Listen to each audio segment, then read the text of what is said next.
Salut tout le monde, bienvenue de nouveau sur notre chaîne. Aujourd'hui, on va parler des conseils essentiels pour jongler entre la routine d'un nouveau-né et celle d'un enfant en bas âge. Vous savez, toute cette histoire du « un biberon dans une main, la poussette dans l'autre ». Un conseil en or, c'est de créer un environnement calme et tranquille, comme un petit coin de paix pour vos enfants. Imaginez un espace organisé et sécurisé où ils peuvent jouer et s'amuser sans trop de distractions, un peu comme ces aires de jeu géniales qu'on trouve dans les centres commerciaux, mais chez vous. Un autre conseil important, c'est d'établir une routine alimentaire saine. Proposez des repas équilibrés et nutritifs, comme du riz, des haricots, un steak et de la salade, comme la cuisine de grand-mère. Et essayez de maintenir des horaires de repas constants chaque jour, pour éviter que ça ne devienne une foire d'empoigne à n'importe quelle heure. Il est également essentiel de consacrer du temps aux activités en plein air. Emmener les enfants au parc ou jouer dans le jardin les aide à se dépenser et améliore leur humeur, comme une récréation privée. Imaginez comme c'est agréable. Ils courent, jouent à cache-cache, comme on le faisait nous-mêmes quand on était enfant. Enfin, n'oubliez pas qu'il est normal de rencontrer des difficultés et que chaque jour peut réserver des surprises.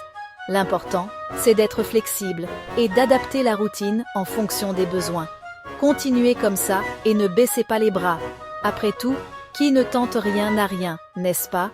Gap 2S. Salut les parents!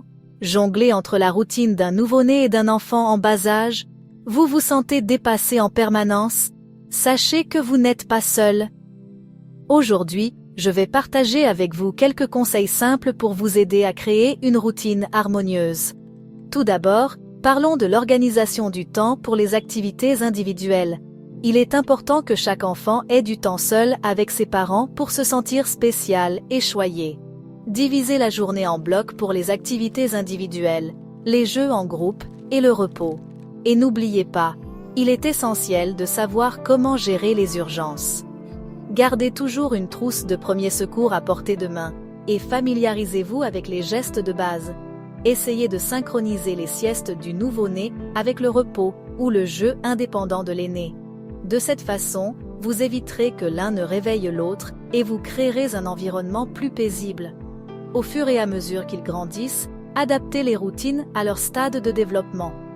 Maintenant, simplifions ces transitions compliquées.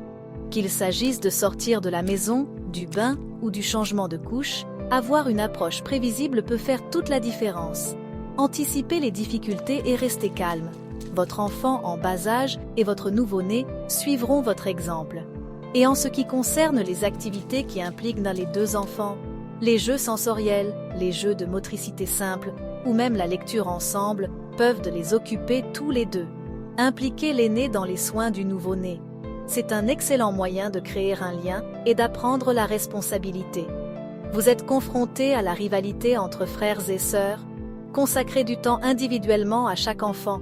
Renforcez le lien entre eux et montrez-leur qu'ils sont tous les deux spéciaux. Et n'oubliez pas de prendre soin de vous. Même au milieu du chaos, trouvez des moments pour vous ressourcer. Que ce soit une courte promenade, un bain relaxant ou juste quelques minutes avec un bon livre, prendre soin de soi est essentiel. Enfin, n'oubliez pas que chaque famille est unique. Testez ces stratégies, adaptez-les à vos besoins et partagez vos expériences dans les commentaires ci-dessous. N'oubliez pas de vous abonner pour plus de conseils aux parents, vous pouvez le faire.